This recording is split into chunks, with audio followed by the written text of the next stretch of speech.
Today's incredible guest is going to give us tips on unlocking creativity, not just in your child, but also in you. She has so many amazing ideas. I can't wait for you to hear the show. Cheri Sterman is the Director of Education at Crayola, and she is our guest today to tell us all kinds of amazing ways to unlock creativity in your child. She is a nationally recognized leader in child development and education and a passionate advocate for creativity and the influence it has on a child's potential. She most recently helped to launch an initiative at Crayola called Campaign for Creativity, which challenges conventional perceptions about creativity, sparking a new dialogue about the value of creativity and helping parents incorporate more creative moments into their children's lives. And she's going to help us do that today. She has so many amazing ideas. She is also a part of Crayola's Creativity Week, which is coming up starting on January 27th, 2025. If you're listening to this before or during this time, make sure you check that out. It's for an entire week. There's some amazing guests that are going to be a part of this Creativity Week. We'll leave the link in the show notes. It will be up for a little while after the show or after the week as well. So make sure you check that out. And again, enjoy the show. I know you're going to get so much out of it. Hi, this is Mary Jo Tinlin from the Teaching Your Toddler Show. Today we have a very special guest. Cheri Sterman is with us. She's the director of Crayola Education, and we're going to talk about creativity and what that looks like and a special event that's coming up soon. So, Cheri, welcome to the show. Give us a little bit about your background and about how you got involved with Crayola. Sure. So I have been with Crayola for over 30 years. Joined the company as the director of child development, really working both internally to help my colleagues understand children's ages and stages, what they're interested in, what they need, and that helps to design our products and programs really age appropriate for kids. And as we've developed our education programs, and I'm excited that we'll be talking about our Education Crayola Creativity Week during the show, my new title is the Director of Education, and I have the pleasure of working with educators and families all over the country. Thank you so much. That's amazing. What a great role. So I understand there's a couple things that we're going to talk about here. So first of all, just to level set with everyone, can you define for us what is creativity? I am so glad you asked that because creativity is a part of every all of childhood, really everyone's life, regardless of age. And we did research with parents and learned that there's still some lingering myths about creativity. So um, many people believe that creative skills are only relevant to the arts, and that's not true. In fact, creativity impacts how we communicate, how we interact with others, how we shape mindsets of looking at the world with many possibilities instead of dead ends. Creativity is one of the skills that employers are looking for when they hire, and creativity is used in every profession. We did another research study with kids. And what's really cool is that kids understand that creativity is more than the arts. So when you think about creativity, really open the lens. It's not limited to creating things, which could include creating a new story or recipe or dramatic role play or puppet show, but also problem solving, building things, construction, design, robotics, and even sports. So kids recognized that the way you play a game and how you set your goals and face a challenge takes creative thinking. Based on all the research we did, Crayola defines creativity as imagination and action. And what's exciting about this beautiful definition is it opens up the lens and helps people realize that anything you imagine you can put into action, you can create, including new ideas to solve problems.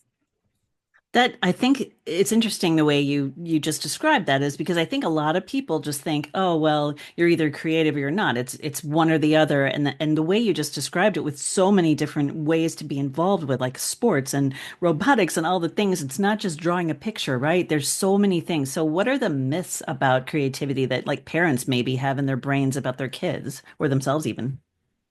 Yeah, so to challenge the myths around creativity, we first need to learn about them and address them head on. And there are many lingering myths and misunderstandings about creativity. One of the main ones is that many adults think that creativity is something that a lucky few people are born with and that you either have it or you don't. That is not true. First, I want to point out everyone is creative in their own way. How many people have you talked to that say, oh, I can't draw a straight line, as if the straight line had anything to do with creativity? Or they say, I'm not creative, so how can I help my kids creative? And we need to bust through that myth. So I ask people, are you a creative gardener? You know, the way you design the palette in your garden, that takes great creative thinking skills. Are you a creative party host? Does your family always want to have the holiday festivities at your house because you're so creative in how you approach it and decorate it and design your menu? And even for your family, are you a creative cook that's always shaking up a recipe and trying to put new ingredients in? Do you have a special fashion flair? Or your own way of identifying with color and decor around your house.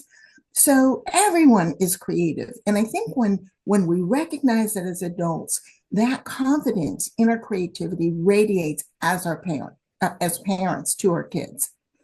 The other thing to keep in mind, when we think about this myth that you're either born with it or not, is that creativity is a skill that can be taught, must be taught, and must be nurtured. So when you think of that, then we look for practical tips for parents and teachers to help boost their children's creative mindsets. I would say, first and foremost, listen to your kids' ideas and honor their own creative suggestions. Ask them to solve problems. We don't always need to jump in as the adult and solve their problems. Ask them for solutions, right? So, if there's a conflict between siblings or they can't get something to work right, don't jump in and bring your adult expertise. Bring it back to them. What are your ideas? How could this problem be solved? And the other thing I suggest is demonstrating your own curiosity and sense of wonder. Kids pick up on it and they will mimic our creative behaviors. So I often like to come up with 5 just simple, practical tips, 5 behaviors that support creativity. Because I think sometimes having a numbered list, really helps people focus on them. Absolutely. One, come up with unique ideas and new ways of doing things, right? And talk about it. So mention your kids, oh, the highway seems backed up. What is a creative way? What's a new, different way that we can get home, right? And you just articulate it to them. So it's not just about following the GPS blindly, but really talking about new ways of doing things. Number 2, keeping an open mind, especially to your kids' ideas. They have to know that you're going to listen and you're going to honor their ideas. The third, be considering new possibilities. So just because we've done things in the traditional way or our favorite way all the time doesn't mean that we won't consider our children's suggestions for new possibilities. For this could be, for dinner, for packing the lunchbox, for combining different clothes that, into new outfits. Here are their ideas and consider new possibilities. The fourth that I mentioned before, being curious and letting your kids know what you're curious about. Ask questions. I wonder, what if? Stop a story in the middle. I wonder how it's going to end. How do you think these characters are going to react? These can be simple, everyday activities that don't take any more time, but you just showed your curiosity. And the fifth, seeking new experiences, and really asking kids, what do we want to try? What are we going to do? Help them plan that vacation or that weekend outing, or the day off that they have off from school, and how they can weave in their suggestions for new experiences. Oh, I love those. And I love as you're saying them, I'm thinking 'cause my kids aren't little anymore. And I'm thinking all of those, they apply like all the way into adulthood, right? Like even if my kids are old enough to adult, some of these ideas are perfect for them too. So I love that they're sort of applicable across like all time frames for anyone, really. That's amazing. I understand. So you gave us some amazing tips, and I know we've got Creativity Week coming up, and so you this is as we record this is about mid-January, and it starts about 10 days from now in January 27th through February 2nd of 2025 as we record. So tell us a little bit about what's going to happen during Creativity Week. Absolutely, really excited to do this. So, first and foremost, I want to let all your listeners know that you can participate in Crayola Creativity Week.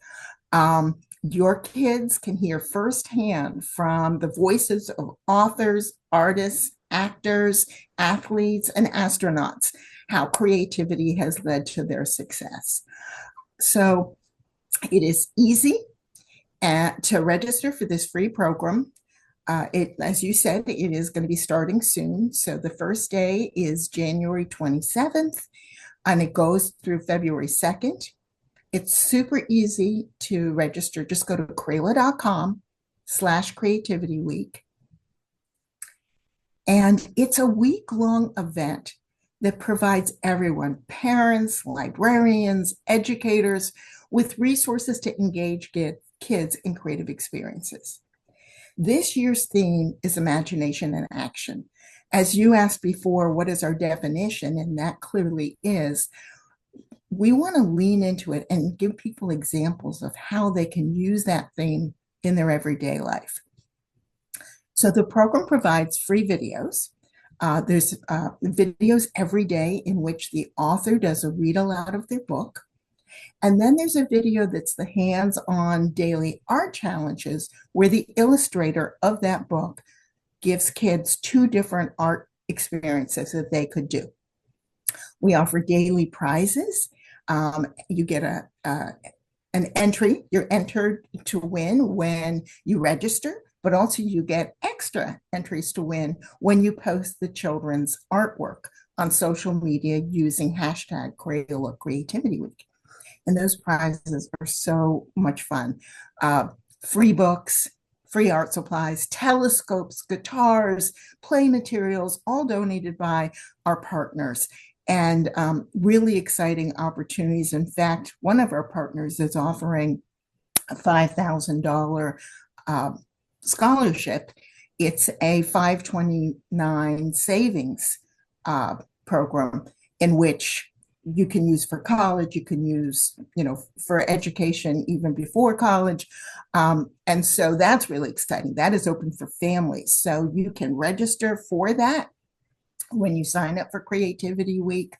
You can nominate your child's teacher to participate in the Creativity Launches the Future sweepstakes, which teachers are invited. They're going to go on an all expense paid trip to learn about space exploration at the Kennedy Space Center, something that we really want them to stay up to speed on. So, lots of opportunities to participate in the sweepstakes as well as the daily prizes. Wow, those are amazing. That sounds so exciting. I mean, I just like everything you just described sounds so fun. And we'll make sure too that we have the links in the show notes for anyone who wants to register, and then also make sure that we've got that hashtag in there too, so that people can post and get that extra boost for potentially winning some additional prizes. That sounds so exciting. I know in the notes I'm looking at here, you have Matthew McConaughey, Henry Winkler, Mo Willem. He's the author of the penguin or the pigeon books, right? I think. Yeah. Yes. Yep. Yes. Oh, love those books. Yeah. Would you like me to share a bit more information about the program and the talent and the themes? Absolutely. Yeah. Yeah. So Henry Winkler, who is the beloved actor many of you will remember from his various shows and movies, he was in Barry recently. He was way back in Happy Days and in early years. He is going to talk to children about change and collaboration and feature his book, Duck Detective, which is one of it's not a picture book, it's a chapter book for kids who are merging into that level of reading chapter books. But the activities are great for all ages because it's about exploring, forming a clue finding team and working with your family and friends to solve a problem. And then, as you mentioned, Mo Willems is the beloved author of Pigeon and Piggy and Elephant books. And what Mo is excited about is that he's going to share his book, Opposites Abstract. And his video is about abstract thinking. So, one of the books he's written that people don't know as much about is as Pigeon. And he's passionate about helping kids think about abstract thought. And one of the art activities that he does is he explores how he has different interests and how he can be two things at the same time. He can be excited and he can be calm, or he can be reaching out and interacting with the world, and he can also reflect about his feelings. So it's a really exciting program. And as you said, can age up because the idea of abstract thought is not even limited to childhood, right? He does a Right. great job of introducing young kids to it, but as a parent, you can engage in that experience with your kids. We also have the Broadway star, Philippa Sue, who stars in Hamilton, and she talks about confidence. Her book is Piper Chen Sings is about how when we try something new and exciting, we can feel butterflies in our tummy, or they can make our knees feel weak or tickle our throat. And she talks about not being afraid of those new experiences, but embrace the butterflies and what they're telling us, that this is an important moment and we can step up, whether it's stepping on stage or trying a new experience. She leans into the wisdom of her family and quotes her grandmother as talking about the times that she felt those butterflies when she got married, when she had a new baby, and just anything that's new and exciting can make us feel nervous, but we can embrace that new challenge. That's great. And then I'd like to lean into Max Greenfield because his video, his day is Sunday, and that's really when family time. Everybody can be together. Um, you can download and print his resources. So his theme is Conquer Fears. And his new book, he's written quite a few, but his new book is Goodnight Thoughts.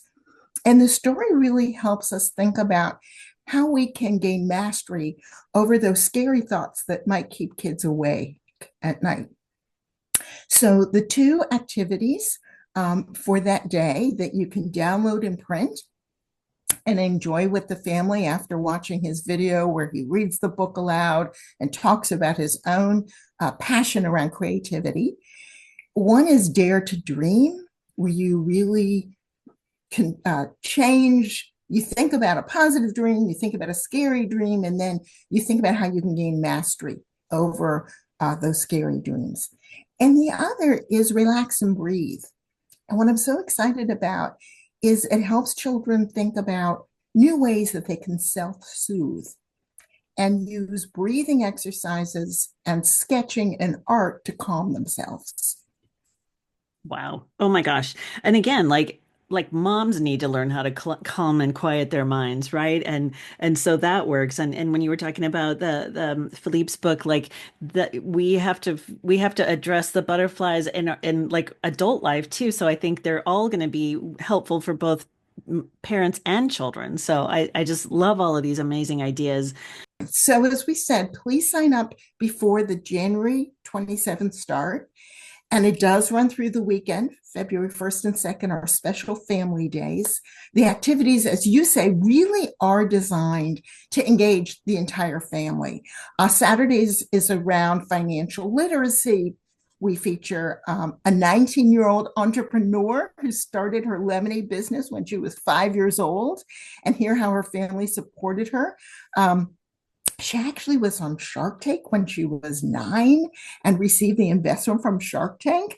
And here she is at 19 and she's built an $11 million business. I don't know if you've ever tasted me and the Bees lemonade, but it is delicious. And she's going to tell kids her story. Actually, her book is Believe in Yourself and Dream Like a Kid. Mm. So 10 million children are going to be participating, and we welcome all of your listeners to join. 10 million. That's amazing. And I see here that you expect over 400,000 educators as well. So like this is a big, big event. And I hope that the listeners will definitely take part in this in some way, shape, or form. And if you're listening to this after the event, I'm hoping that you'll still check out the resources that are available.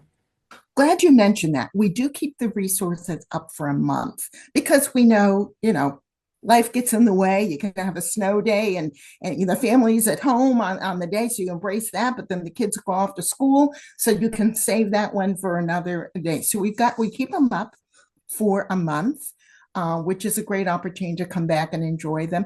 And then you'll see on Crayola Learning YouTube channel, we have read along, draw alongs, art of learning, create to learn videos, so many resources that families can enjoy together. Excellent. Thank you. Thanks for noting that. We'll make sure we say that too. That's great. Well, Cheri, this has been such a pleasure. Just again, before I let you go, just are there other things? And you talked about so many things. I think we probably already talked a lot about a lot of this, but for the future, in developing this creativity, I mean, like you said, being an employee, you have to be open to new ideas when you're in your job someday. Like, what are some of the other future things about creativity that help people in general, but also specifically kids? Really glad you asked that. Because, well, it's always been important in every generation to encourage children's creativity. But now, in the current era, where we all can hold a device in our hand that provides us with more information, with the touch of the screen than we could remember, it's really important to encourage children's original thought and innovative solutions. So, child development experts tell us that creativity is essential in preparing future ready citizens, kids who have confidence in their ideas and they're willing and open to embrace the future. So, some of the advice is, instead of drilling your kids on memorizing facts that others have already figured out, ask them to embrace and give them age appropriate challenges so they can solve problems in new and innovative ways and be open to their ideas. So instead of jumping in and saying, well, I know that won't work, or I already tried that, let your kids experiment. So as long as what they want to try is safe, why not let them try out the original ideas? And they might come up with something that you've never thought of, which is great. Talk with your kids about creativity and how it's so important in every career. Point out examples of interesting careers and where creativity is part of the job. For example, Crayola has a 5-year space agreement with NASA as part of Creativity Week. In fact, when we talked about Creativity Week, we didn't talk about the Friday program, which it's entitled Flows Like Water, and we feature scientists who are in charge of the Europa Clipper mission because in October that spaceship launched, but it's going to take 5.5 years for it to get to Europa, Jupiter's moon. And each year we work with NASA to talk about a new aspect of space, what they're working on in terms of space exploration and how creativity is so incredibly important for that. So, talk with your listeners about these opportunities in the workforce and how employers are looking forward to creative employees and how it's absolutely essential. I also would like to offer just a few practical tips of what parents can do. Because when you say preparing your kids to be future ready, we're not talking about being a tech expert and, having a crystal ball to know what's going to happen in the next decade. Really, what we're talking about is doing simple, creative moments at home that are easy to do, don't take a lot of time or money, and that, believe it or not, they can have a lifelong impact on boosting your kids' creative confidence. Best of all, they're fun to do together as a family. And you'll realize that these creative moments are special bonding moments with your kids. So let's just give a few examples. So, people listen to the podcast so we can end on this really practical note of you don't have to carve out a lot of extra time from a busy schedule. You don't need to spend a lot of money on extra stuff. You can go on a nature walk and notice the colors and shapes. You can spend that travel time, especially when you're stuck in traffic. Make up a new story. Add new lyrics to a popular favorite song. At home, when you're super busy, working on one of your projects or doing something, give your kids blankets and boxes and ask them to build a fort or an obstacle course that, of course, then you'll come and experience with them, when you're finished with your project. But you'll be amazed at what kind of designers and architects they can be. And, lean into your kids' ideas. Give them some fabric scraps, pillowcase, and ask them how to turn that into a costume and then build a play around that. Or ask them how they could put a large piece of cardboard to use. Could it be a bridge over a puddle? What could you do with this piece of cardboard? So the point is to put their imaginations into action during everyday routines and enjoy those simple creative moments together. That's awesome. I love that cardboard idea. We always joke that the box is more important than the toy, right? And that's Yes. I love those ideas. Those are fantastic. Thank you so much for giving us all of that. It's been such a pleasure to speak to you today. You've given us an unbelievable amount of ideas, and I just am so happy. I think the listeners are going to love this. Cheri, thanks for joining us on the Teaching Your Toddler show. Thank you. Thank you. This has been the Teaching Your Toddler podcast with Mary Jo Tinlin. Thank you so much for joining us today. I hope you'll find us on our website at teachingyourtoddler.com, as well as on Facebook at Teaching Your Toddler, on Instagram, and on Twitter at Teaching Toddler. So join us again, and I hope you have a wonderful week. Thank you so much.